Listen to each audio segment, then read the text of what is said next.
또 하나의 사업이 나오는데 엣지 컴퓨팅 관련된 사업이 굉장히 커집니다. 근데 엣지 컴퓨팅에 또 기판을 납품하는 AI 가속기라는 걸 납품하는 데가 이스페타시스입니다. 반도체 산업이 바닥을 찍을 때 그러면 수요 회복, 전방 산업의 IT가 회복될 거냐, 뭐 PC가 어떻게 팔릴 거냐, 이건 의미가 사실 이제 없어집니다. 다시 한번 데이터 센터에서 수요를 빨아당기는. 마치 이게 그 16년, 7년도 그때 시기랑 비슷해지는 것 같아요. 그렇죠. 그때 보면 데이터 센터에서 네. 물량을 잡아 끌으면서 사이클에서 박스권 상단을 뚫어버렸죠. 맞죠. 예, 그러니까 디램 가격의 박스권 상단을 뚫어버렸습니다. 근데 그 정도로 디램이 부족할 정도였다 그 당시에. 그럼 지금은 AI 관련된 산업이 발전하면 또 마찬가지 현상이 또 벌어질 수 있습니다. 엔비디아는 사실은 가상화폐 때문에 돈을 엄청 벌었고, 예, 지금은 AI 때문에 돈을 엄청 벌고 있는 상황이다. 지금 게임 쪽은 오히려 지금 매출이 줄었는데, 그렇죠. 그거를 훨씬 더 커버를 많이 하고 있다는 부분은 고부가가치 산업이죠. 그러니까 이게 보니까 매출 영업이익, 그러니까 GPM이라고 그러죠, 이제. 네. GP 마진. GP 마진이 66.8% 나왔습니다. 예, 엄청난 거죠. 예, 그러면 컨센서스도 높았습니다. 66.6%였는데 66.8%가 나왔다라는 거는 굉장히 고수익의 칩들을 많이 팔았다. 이렇게 생각하시면 되고, 또 엔비디아는 구동 모델 이런 것도 하고 있는 애들이고, 그러니까 그럼 또 이런 의문이 들 수 있습니다. GPU를 그럼 우리나라도 만들면 되는 거 아니야? 예, 제가 정확하게 말씀드리면 모든 애널리스트 전문가들 다 얘기 들어보면 못 만든다가 정답입니다. 만들 수 있었다면 벌써 만들었겠죠. 그리고 그걸 지금부터 만들어 봐야 의미가 없다. 예, 못 쫓아갑니다. 그래서 우리나라는 지금 GPU 사업은 사실은 엔비디아가 거의 다 장악을 하고 있고 8, 90% 장악하고 있고 AI 쪽은 거의 지금 100%입니다. 99% 이렇게 얘기하는데 AMD가 아직 못 따라오고 있다. 지금 추격하는데 좀 시간이 걸릴 거다라고 지금 보고 있어서 당분간은 아마 독점 시장이 될 거고요. 그러다 보면 엔비디아에 납품하는 회사가 주목을 더 받을 수밖에 없는 거고, 그러면 그래서 오늘 SK하이닉스가 삼성전자보다 훨씬 더 강한 흐름을 보였던 게 거기에서 기인한다라고 생각하시면 되고, 그러면 지금 보면 반도체는 앞으로 그러면 어떻게 될 거냐? 기존의 디램 시장의 회복, 그 다음에 지금 AI 반도체로 인한 데이터 센터의 확대, 그 다음에 지금 자율주행이나 뭐 사물 인터넷이나 그 다음에 이제 통신 관련된 것들이나 5G, 6G의 보급 확대 이런 것들이 결국에는 또 하나의 사업이 나오는데 엣지 컴퓨팅 관련된 사업이 굉장히 커집니다. 들어는 본 것 같습니다. 예. 근데 엣지 컴퓨팅에 또 기판을 납품하는 AI 가속기라는 걸 납품하는 데가 이스페타시스입니다. 오늘 좀 엄청 날아가더라고요. 예. 그러니까 이제 시장은 이미, 그러니까 제가 기판주를 같이 보면 안 된다라고 예전에 한번 딴 데서 얘기를 한 적이 있는데, 심텍이 대장이다. 뭐 대부분 그랬습니다, 예전에. 근데 지금 심텍은 주가가 밑에 있고, 그렇죠. 이스페타시스는 위로 올라와 있습니다. 그 차이는 고객사가 어디냐, 그리고 MLB에 대한 기술력, 이 인정받은 데가 이스페타시스로 좀 귀결이 났다. 일시적으로는 그렇게 보시면 되고, 물론 다른 회사들도 이제 치고 올라오겠죠. 뭐 대덕전자나 뭐 심텍이나 이쪽도 당연히 더 그 시장을 진입하기 위해서 노력을 할 텐데, 항상 보면 이 제조업이라는 거는 검증받기가 되게 어렵습니다, 처음에. 근데 이제 삼성전자 뭐 하나 납품하려면 테스트 엄청 해야 되죠. 갑질도 엄청 합니다, 얘네들이. 근데 그러면 엔비디아는 안 그럴까요? 똑같죠.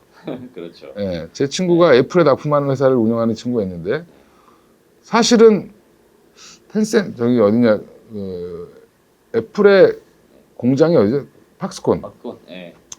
중국에 있는 팍스콘에다가 사실은 물량을 보내는데 협의는 애플 가서 해야 됩니다. 예, 애플 한번 출장 갈 때 굉장히 긴장하고 가더라고요. 예. 어떻게 될지 몰라서. 그러니까 단가를 맞추면 디자인에서 뭐라 그러고, 디자인을 맞추면 또 단가에서 뭐라 그러고, 뭐 이렇게 이제 디자인은 요구하는 게 높은데 뭐 단가는 또 여기서 낮추고 뭐 이러면 이제 마진이 또 안 남죠. 여러 가지 이제 문제들이 있는데, 그런 것처럼 지금 이런 이스페타시스의 작년 100억 매출, 100억 수주가 결국에는 작은 게 아니었다. 올해는 200억 정도가 나올 걸로 보고 있고, 그럼 내년에는 400억 이상 나올 수도 있습니다. 왜냐하면 이 시장이 커지기 때문에. 근데 여기만 납품하는 게 아니라 MS에도 작년에 100억을 납품했죠. 이게 또 MS는 왜 이걸 사갖고 왔을까? 또 똑같은 거죠. 이거는 마찬가지로 엣지 컴퓨팅이라든지 AI 칩 관련돼서 얘네들도 수요가 있기 때문에 가져가겠죠. 그러면 그렇게 해서 지금 또 한번 이번에도 MS는 올해도 아마 100억에서 150억 정도 매출이 나올 걸로 좀 예상을 하고 있습니다. 그쪽 고객사형으로. 네. 그럼 이 두 회사의 납품을 지금 AI의 가장 핵심 기업이 두 개죠. 그렇죠. 마이크로소프트랑 그다음에 엔비디아 여기 거래를 하고 있다. 제로 잡고 있다. 근데 오늘 상한가 갈 줄 알았더니 안 가고 한 15%에서 왔다 갔다 하고 있더라고요, 이제. 뭐 내일 또 가겠죠. 네. 근데 이제 뭐 주가라는 게 뭐 바로 너무 빨리 가버리면 살 기회를 안 주니까 좀 전 빠지기를 기대하고 있는데, 엔비디아가 쌓아 올린, 그 다음에 챗GPT가 쏘아 올린 AI가 이 지금 하드웨어 쪽을 얘기했는데 소프트웨어까지도 계속 번지겠죠. 네, 그렇죠. 제가 지금 여기 유튜브 촬영하고 있지만 제가 어제 들은 얘기인데 모 경제방송에서는 지금 뉴스 같은 거를 유튜브로 이제 하는 채널들이 있는데 경제신문 이런 데죠. 이제 경제방송, 경제신문 이런 데서 뭐 신문을 읽어주거나 이런 거를 사람들이 이제 읽기 싫으니까 기사를 쭉 이렇게 아나운서가 얘기해 주듯이 그거를 이제 해주는 그 프로그램이 있는데 그거를 AI로 해줍니다. 그렇죠. 요새 많아요. 인공지능 형태로 네. 해가지고 이제 브리핑도 해주고. 그 중소기업한테 이걸 맡겨서 기사만 주면 알아서 제작해서 온다고 합니다. 그렇죠. 편당 뭐 10만 원 이렇게 얘기하고 있는데 그러면 이미 이 시장은 적용이 되고 있다. 왜? 여기서 인건비를 들여서 유튜브를 촬영하고 하는 것보다 그게 더 훨씬 더 경제적이라고 생각하는 거죠. 특히 이제 그런 단순 신문 기사라든지 이런 거는 훨씬 더 쉽고 그럼 뭐 배경 화면부터 그다음에 원하는 목소리, 여자 아나운서 목소리, 남자 아나운서 목소리. 지금 그래서 PD가 그 얘기를 저랑 하면서 자기 직업이 없어질까 봐 뭐 이런 얘기도 하고 있고 아나운서들도 마찬가지로 그런 얘기를 하고 있습니다. 결국에는 그 정도로 지금 우리 가까이 와 있다. 맞아요. 실제로 엄청 적용 많이 되고 있습니다. 진짜. 네, 그래서 지금 보면 그 리서치 아름인가 거기서도 또 뭐 그쪽 솔트룩스랑 진행을 하고 있죠. 아, 그럼 본 것 같습니다.